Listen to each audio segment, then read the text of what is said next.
Météo de Marlène Duret maintenant. Marlène, le ciel vire au gris dans le nord. Oui, avec l'arrivée d'une perturbation et elle va glisser dans la nuit de la Bretagne vers la Normandie, le Boulonnais et la Flandre en donnant quelques gouttes par moment. Et ce temps va d'ailleurs stagner toute la journée. À l'avant de cette perturbation, un ciel tout aussi gris, beaucoup de nuages donc des Pays de la Loire à l'Île-de-France, à la frontière luxembourgeoise en passant par la Champagne.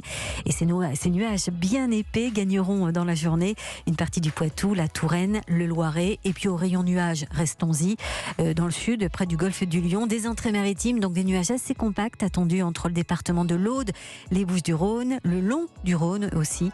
Donc le ciel s'éclaircira au fil des heures, c'est temporaire pour le sud. Et pour les autres régions, c'est ensoleillé? Oui, alors une fois les brouillards et grisailles dissipés, évidemment. Notez que le soleil sera parfois voilé. Ce sera le cas du côté de l'Alsace jusqu'à la Bourgogne-Franche-Comté, le nord d'Auvergne-Rhône-Alpes, et puis aussi entre la Corse et la Provence-Alpes-Côte d'Azur. Et côté température, les gelées seront moins fortes et moins nombreuses. Oui, ça va piquer encore un petit peu du côté d'Aurillac, dans le Cantal, ou encore en Isère, avec -3, -4 degrés. Mais en général, ces gelées ne seront pas très fortes.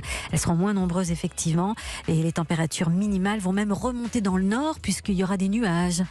En revanche, en journée, comme il n'y a pas de soleil, eh bien, les maximales seront en baisse. Comptez donc 8 à 14 degrés sur la moitié nord, 8 à Charleville-Mézières et 14 à Nevers. Et puis, dans le sud, sur la moitié sud, elles atteindront le plus souvent 14 à 17 degrés, 17 du côté de l'Aquitaine. Merci beaucoup Marlène Duret.